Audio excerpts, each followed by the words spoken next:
always overlooked. Even after years of supporting my parents, even when my son was in the hospital, they still chose my sister over us. My son is in the emergency room, I texted. We are busy with Megan, my mother said, before saying something nasty about my son. So I terminated all of their house payments, vehicle loans, and credit cards. I stood in the hallway of my childhood home, my gaze drawn to the framed images on the wall, my sister's graduation, her wedding day, and the birth of her first kid. My parents were beaming with delight in every shot. Any indication of my personal successes was conspicuously absent. A familiar tightness developed in my gut. After 35 years, you'd think I'd be over it. My mother's voice came from the kitchen. Sharon, is that you? Come give me a hand with these dishes. I halted. I didn't come here to clean the dishes. I had come to draw boundaries. When I entered the kitchen, my mother was hurriedly arranging an appetizer dish. Megan's party, of course. My sister had recently been promoted to department manager at a nearby bank, a position she had obtained through my father's connections. Can you finish these while I get ready? She asked, drying her hands on a towel before waiting for my response. Your father picked up the wrong crackers. Megan prefers sesame, not plain. I simply nodded and took her position at the counter. Same story, different situation. My phone rang with a message from Diane, my ex-sister-in-law. Did you tell them yet? I had not. How do you tell your parents that you're cutting them off financially after years of support? How do you explain that their sole grandson recently finished a family tree project that did not include them? The front door banged closed. Heavy footsteps approached. Sharon, my father said, scarcely glancing my way. Where's your mother? Megan will be here in an hour. My chest tightened. She's getting ready. He nodded once before disappearing into the living room without saying anything. I slowly arranged the crackers, remembering how many times I had stood in this kitchen, waiting for acceptance that never came. Despite my full scholarship to USC, promotion to senior analyst, and the birth of my son, Max, nothing could divert their attention away from Megan. She had always been their darling kid, the one they had after years of heartbreaking miscarriages, the one they had long given up on having. I was only a trial run, a practice attempt. I'd spent my entire life trying to earn what she had so easily received, their admiration, attention, and pride. When Justin walked out on me for a coworker 3 years ago, I expected my parents to step up. Their daughter had unexpectedly become a single mother, and she clearly needed help. Instead, they questioned whether I was responsible for the marriage's demise. Had I concentrated too much on my career? Had I ignored my role as a wife? It wasn't them who gave assistance, it was Justin's parents, Diane and Brent, who were no longer my in-laws but remained my true family. They brought Max up from school, looked after him on weekends when my profession needed me to travel, and showered him with affection and attention. Meanwhile, my parents had been too absorbed with other matters. Until 6 months ago, the unexpected shift had taken me off guard. Suddenly, they called every week to inquire about Max, invited us over for Sunday dinners, and offered to babysit. I really wanted to believe it meant anything. Perhaps they'd now recognized what they'd been missing all these years. Perhaps they'd finally chosen to be present as grandparents. Then Megan got promoted, and everything became plain. They had not changed. They simply needed money. My mother returned to the kitchen, wearing a new shirt that I had paid for. Did you finish the appetizers? Megan will be here any minute now. I tilted my head and slid the tray in her direction. We need to talk about something. Her expression changed quickly, from delight to anxiety. What is it? Can't this wait until after the event? It could, but it shouldn't, I answered, my voice more firm than I expected. I'm stopping all financial contributions. Her face had lost all color. What financial contributions? As if she had no knowledge, as if I hadn't been covering their car loan for half a decade, as if I hadn't taken care of the cost of the roof replacement last summer, the property taxes, the vacation to Hawaii. My hands trembled slightly, but I pressed them firmly to the counter. The car loan, the credit accounts, the home insurance, everything. She stared at me, her lips opening and shutting, looking for words. Why would you do this, after all we've done for you? A bitter, humorless chuckle erupted before I could contain it. Oh, and what exactly have you done for me? We raised you. We made sure you had food to eat. At the very least, she was seeking to take credit for basic parental responsibilities. When Justin left, who actually supported me? When Max was sick and needed to get to his follow-up appointments, who helped get him there? Who stepped in when I was promoted? Who even acknowledged it? They weren't there. Never them. My father strode into the threshold, his brow furrowed. What's going on here? My mother turned to face him, her voice rising in wrath.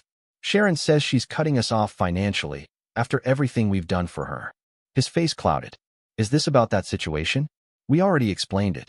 It's about everything. The words gushed forth, years of disappointment, neglect, and understanding flooding forth. It's about Max calling Diane grandma because she actually treats him like one. It's about you two skipping his birthday to go on Megan's vacation. It's about me needing emergency surgery and you refusing to pick up your own grandson because Megan had dinner 3 weeks ago. Appendicitis. I'd been brought to the ER, barely awake from the pain. My sole clear thought was that Max was alone at after-school care, waiting for someone to take him up. Naturally, my first call was to my folks. We're at Megan's promotion dinner, my mother replied, displeasure pouring from her voice. Can his father get him? Justin was visiting Seattle with his new bride. I could scarcely communicate through the anguish. Well, we can't leave now. Megan would be devastated. Then came the ultimate blow. He's just so much work sometimes, a burden. My child, their grandson, is a nuisance. Diane, on the other hand, had responded very instantly. She dropped everything. She not only picked up Max, but also stayed with me in the hospital overnight, rearranging waiting room chairs to build a makeshift bed where he might sleep. That was the moment when I realized the difference between responsibility and love, blood, and actual family. My father's voice brought me back into the present. You're overreacting? We couldn't leave Megan's dinner. You know how much it meant to her. More important than their grandchild being alone and scared? More important than their daughter's hasty surgery? I'm done, I said quietly but firmly. No more financial support, no more pretending. You don't get to use me when it benefits you and discard me when it doesn't. My mother's face crumpled, not with regret, but with calculating. The car payment is due in a few days, and your father's medication. Megan's new pay could cover it. Or they could finally tap into their retirement savings, which they had been hoarding while I was financing their lifestyle. Not my responsibility anymore. The front door opened, and Megan's cheery voice boomed out. Mom, Dad, I brought champagne. That was my cue to depart. I grabbed my purse off the countertop. Sharon, wait, my mother pleaded in despair. You can't do this to us. But I could and was. I passed past Megan in the corridor, noticing the look of perplexity on her face. Sharon, I didn't know you were coming to my celebration. I wasn't. I had only come to withdraw my final emotional investment, the last traces of care for people who had never truly seen me. Congratulations on the promotion, I remarked, sincere in tone. Megan's accomplishments had never been the issue. The real difficulty had always been our parents' refusal to accept both of their children. Her expression flickered with apprehension. Thanks. Are you heading out already? I gave a quick nod, refusing to rely on my voice any longer. Allow them to explain themselves, and let them deal with the consequences of their own actions. The ride home was weird, like drifting through a haze. Tears welled up, but they were not from grief, but from relief. The weight I'd carried for years, continually searching for unconditional love, had finally been removed. Max was at Sharon's home. My previous mother-in-law had sent me images of him covered in baking flour, genuine joy mirrored in his eyes, and happiness in every shot. Love, genuine and unvarnished. Family isn't about responsibility or shared blood. It's about the people that stay, the ones who accept you for who you are. 3 months went by. No phone calls or manipulative messaging, absolute quiet. Then, on an ordinary Tuesday afternoon, my phone screen displayed my mother's name. My finger hovered above the decline button, but curiosity prevailed. I picked it up. Karen, she said in a stiff tone, her words carefully chosen. We need to talk about this situation. The situation refers to their financial difficulties without my support. There's nothing left to discuss. A beat of quiet. Then, her voice dripped with contempt. Megan refuses to help us, saying we need to learn how to handle our own expenses. The venom in her tone was unmistakable. The car was taken away yesterday, and the mortgage is 2 months late. Not my concern, not anymore. I'm sorry to hear that, I said, and a little part of me was, because I was raised to feel that their comfort and well-being were my responsibility. You can't just leave us like this. We're your parents. The link is biological, not emotional. They had never fulfilled their responsibilities as parents in the ways that mattered. I have to go. Max has soccer practice. Karen, don't. I terminated the conversation and blocked the number. Across the kitchen, Max was working on his school assignment, a family tree. How's it going, kiddo? I inquired, leaning in. At the top, he had sketched Sharon and Brent, labeled Grandma and Grandpa. Below them, Mom and Dad, were written under mine and Justin's names, and at the bottom, himself. There is no Megan, nor are there maternal grandparents. I carefully questioned, is this everyone in our family? He nodded with confidence. These are the ones who love us. Simple, profound, and true. That night, after Max had fallen asleep, I sat on the back porch with a glass of wine. A gentle breeze swept on my skin as I considered inheritance. Not cash or property, but the emotional heritage carried down through generations, the concepts taught in us about love, value, and relationships. My parents had inherited their own traumas, their mistaken belief that love had to be earned, and that children were obliged to their parents rather than cherished by them. But cycles do not have to reoccur. Patterns can be rewritten. Max would inherit something different from me. The unshakable belief that love is not a transaction, that family is chosen, and that the most essential thing is simply being present. Sharon's phone vibrated with a message. Brian's making his famous chili this Sunday.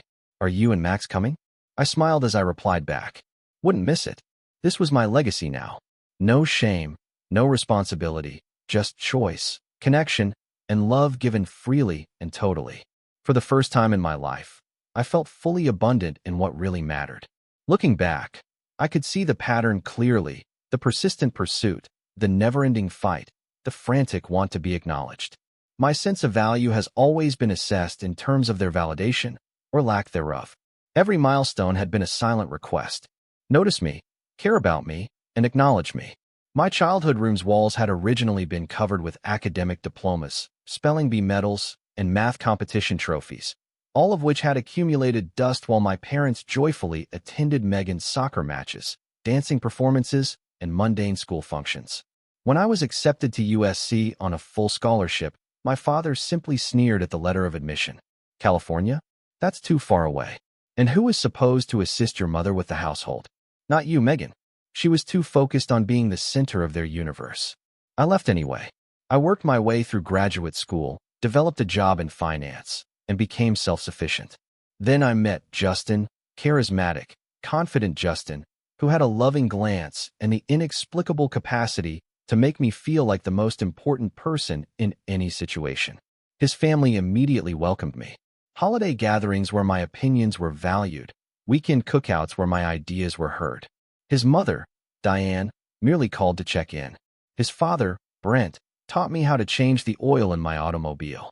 It was strange, this easy acceptance, this genuine interest in me. When we married, my parents found excuses to complain about everything. The venue, the date, the meal. Megan, who served as my maid of honor, appeared uninterested during the ceremony.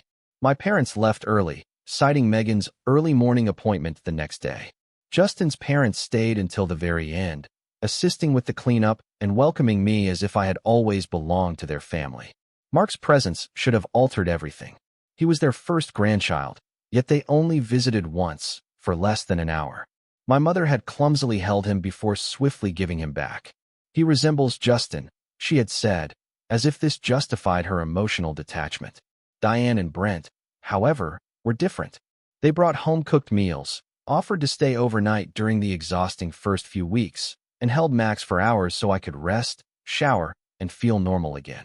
Justin then walked away, sending a text message rather than having a face-to-face talk. Sharon discovered me huddled up on the bathroom floor, sobbing. Sharon packed an overnight bag for Max. Sharon took us both into her house as I tried to understand the breakdown of my marriage. How did my folks respond? A single telephone call. My mother's tone had been uncomfortably near to satisfaction.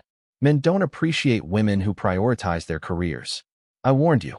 As if my drive had been the fault. As if I had somehow deserved to be left behind. The divorce was painful. Justin fought for financial assets, but showed little interest in custody. He sought independence from duty. Sharon and Brian were stuck in the middle, divided between their love for their son and their displeasure with his decisions. You're still family, Brian had assured me with unflinching confidence. That doesn't change. Mark is our grandson. You're his mother. The equation is simple. Simple for them, but unfathomable to my own parents. As legal fees piled up, single parenthood, full-time employment, and the stress of court hearings became too much, I ultimately turned to them. I asked for aid, only temporarily, until things steadied. My father reluctantly wrote a check, small and begrudging. Don't rely on this. We're not an institution. However, when their own vehicle broke down the following month, they contacted us quickly. Can you cover this? Just this once, just until we're back on track. That one time turned into countless times. Their demands grew, my limits dwindled, and deep inside, I held on to a stupid, silent dream that if I simply gave enough, sacrificed enough, they would finally care about me the way they cared about Megan. Pathetic, transparent, and desperate. But I couldn't stop. Not until the crisis, not until he's such a burden, did I finally see the truth. It had never been love. It had always been an exchange, and my financial support had always served to buy their fleeting attention. Never their devotion, never their genuine concern. That understanding split something deep within me, yet it also provided me with release. I no longer needed to prove that I was worthy of love. I already had it, from Max, Sharon, and Brian, from friends who truly cared, colleagues who respected me, and the family I had created rather than the one I was born into. 1 week after leaving my parents' house, my phone rang, and Megan's name flashed across the screen, an uncommon event. We only communicated about twice a year, and our conversations were courteous but disconnected. What did you say to Mom and Dad? Her tone was angry and defensive. They're spiraling over money. My reply was simple. No more financial aid, no more enabling. They have their precious favorite. She can step up now. The stillness from her end had been awful. They think you're being cruel, that you're getting revenge for the past. But was it really cruel to stop emptying myself for their sake? Was it actually vengeance to finally hold them responsible for years of emotional neglect? I'm not punishing anyone, I had said. I'm simply finished pretending. Megan had sighed, a sound both tired and familiar. They're never going to change, you know? They've always been like this. We made a rare acknowledgement, a common knowledge of the roles we'd been assigned before we even had a choice. Her as the cherished one, me as the disregarded. I know they won't change, I responded. But I have. Another pause. Then, good for you. 2 simple words, but perhaps the most genuine thing she'd spoken to me in years. After we hung up, I thought about Megan's reality. Did she feel their expectations in a different way? Did being the preferred child impose its own invisible burdens? It didn't excuse her role in my marginalization, but it did help me understand why she did. We were both cast in roles that we had never consented to perform. Months after cutting financial links, I finally understood what true freedom entailed. Not just freedom from responsibility, but also freedom from seeking acceptance from people who were incapable of providing it. My worth had never been determined by their recognition. My value had never been linked to their acceptance. I had always been enough. They just didn't see it. Mark ran into the kitchen, interrupting my thoughts. Mom, Grandma Sharon says she's making spaghetti tonight. Can we go now? Grandma Sharon, a title gained not by blood, but by love, presence, and a million small acts of kindness. Of course, buddy, grab your shoes. As he sprinted toward the door, a great sensation of gratitude washed over me. For this bright, resilient youngster, for the family we had built out of choice rather than duty, and for the profound wisdom that had arisen from struggle. Sometimes the most significant lessons come from what we learn through pain, the desire to break cycles, be better, and create something new. My parents had shown me the type mother and human I refused to become. And for that, weirdly, I felt grateful. As I drove approaching Sharon and Brian's house, Mark happily conversing beside me, I felt something click into place. The journey from craving for acceptance to finding peace, from seeking affirmation in others to finding it inside myself, had come full circle. I'd been carrying the weight of inheritance, emotional debts, ingrained routines, and suffocating expectations for far too long. But I'd finally let them go, and what was left was lighter, purer, and completely mine. Family, love, belonging, not in transactions, not duties, not desperate attempts to establish my worth. But it was a purposeful and intentional choice, based on the peaceful assurance that I was finally where I was supposed to be. Now to the next story, story 2. My husband wants me to quit and stay home with the kids, but I love being a chef and the thought of being a housewife suffocates me. Original post January 16th, 2022. For anonymity, I can't go into details, but my husband, 34M, has developed something in IT that's well known, and it made him rich. I, 38F, am a chef, and I make probably 1/100th of what he does. It doesn't matter for me, however, because I love my job. We have a great life together. We had our first child, a baby girl, 3 years ago, and our twin boys are 9 months old. I have a few months left of my maternity leave, and with the country closing up again because of the new Omicron variant, I started getting worried that my workplace won't take me back. I voiced my worries to my husband a couple of days ago, and he just shrugged and said it's not like we needed the money. I was confused and told him that I knew that. It wasn't about the money. He just shrugged. I was a bit annoyed because I thought he didn't think it was a big deal that I was out of work. Yesterday, I was still thinking about it, so I decided to talk to him again. He was confused and told me that I should instead be happy that I could spend more time with my babies. And he asked me why I insisted on working when we have 3 small children and he made enough money for both of us. He didn't like me working 4 to 5 evenings a week, including 1 to 2 weekends a month. I told him that I love my job and that I'm good at it. I have been doing it for almost 20 years now, and the thought of not doing anything for the rest of my life is suffocating. He was visibly upset by then, and he accused me of loving my job more than my babies and him. I could always cook at home for the family, and if I was worried I would lose my independence, he could transfer the same amount I earned from my job to my private account monthly. I started crying, and he kissed and hugged me and told me that he loved me, but he has been thinking of this since our girl was born, and he didn't like me coming home late at night. So I needed to choose between my job or being a family. I was startled. Did he mean it as an ultimatum? He did. He actually wants me to be a housewife, or we go our separate ways. I went to my mom's place first thing this morning. She listened to me talking and crying, but when I finished, she wasn't indignant on my behalf, like I expected. She was silent for a while, and then she asked me to think carefully about my next move. If we get divorced, I need to think about my babies. I will never be able to give them the life their dad is giving them, and I might lose them because of it. Is it worth it to change their lives so drastically and have them live in 2 separate houses? All that for a job.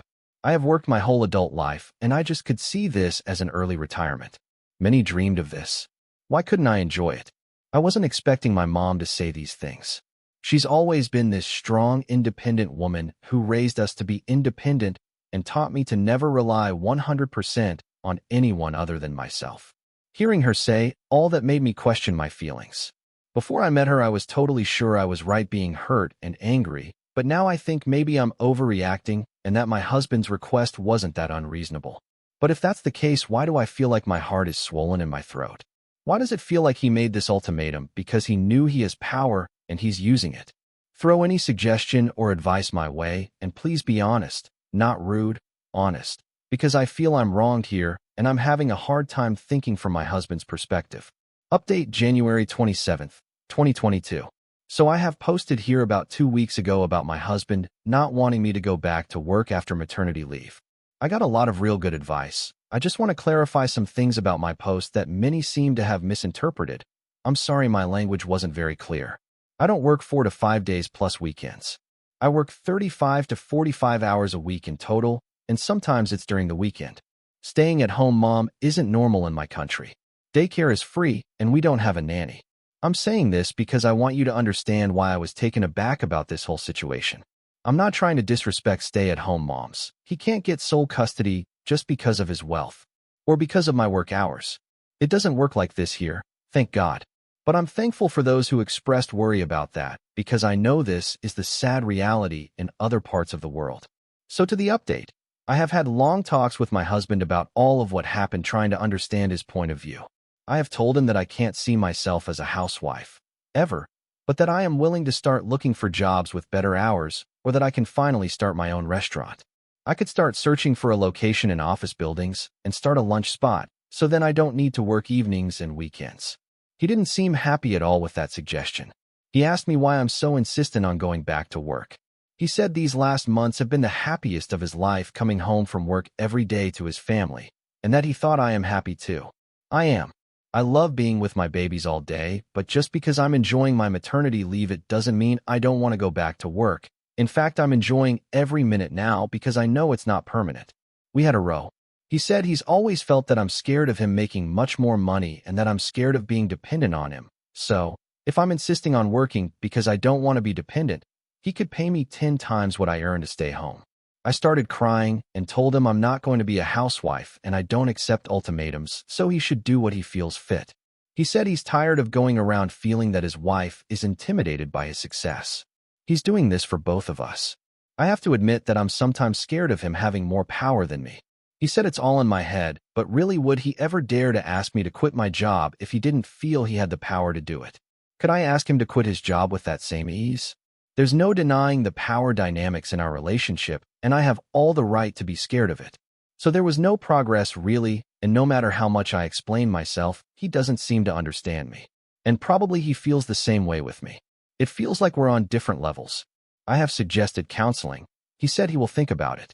Now we're just civil to each other, but we don't talk much, and we haven't been intimate since I first brought up going back to work. I love him and I miss him. I don't want it to end, but the ball is in his court now. My mom is very angry with me. We haven't spoken for a week. I don't know what to do with her either. Update 2. Monday, January 31st. Thank you everyone for the support. I won't be able to make any more updates because you're only allowed one. This is, however, not a big update, so I thought I could just add it here before the post gets locked. I will not delete this account in case I need more advice or have another update in the future that I can post as a new subject. My husband and I talked yesterday for the first time in 2 weeks, and he was the one who initiated the conversation. I saw my chance to try to find out why he's behaving like this, and at the same time, make sure that he knows that I'm not backing up. I told him that while I'm enjoying my maternity leave, the thought of it being for the rest of my life suffocated me.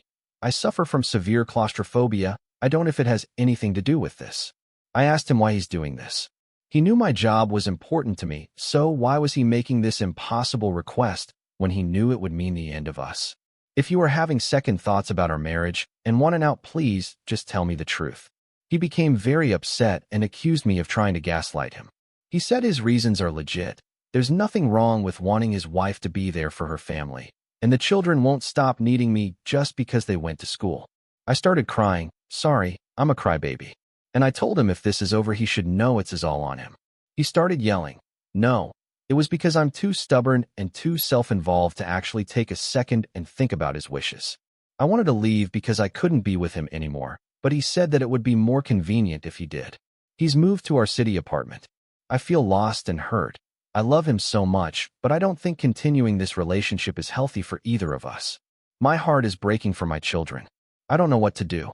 For now, I will just sit tight and wait for him to send me divorce papers. Thank you again for the help and advice. It helped a lot. Piss. Mom was here yesterday. We talked a lot, and she's finally getting on my side. I knew that when it came to it, she will be on my side, and I'm so grateful we're separating February 10th, 2022. Thank you everyone for the support. My husband and I are separating. This is what he wants. As I suspected, this was more than just me going back to work. He's been feeling resentment towards a lot of things about me. Many of them I can't change, and the rest I don't want to change. It's not his or my fault. We're just not compatible with each other anymore. I still have 14 months with my babies. Afterwards, all children are big enough for shared custody. I'm staying in the big house for now, but after divorce, I'm going to move back to the city. I have been talking to my boss about my job. She will help me find a schedule around having the children, so maybe I will work lunch hours the weeks I have them. My ambition is still to open my own, but maybe a bit further in the future. I still love him. I thought we were inseparable, but when he started resenting the very same things he loved about me, I knew this was hopeless. It sucks big time and hurts like hell, but here we are. Thank you for watching. If you haven't subscribed yet, please do so and hit the notification bell to stay updated with more shocking real-life stories happening around you.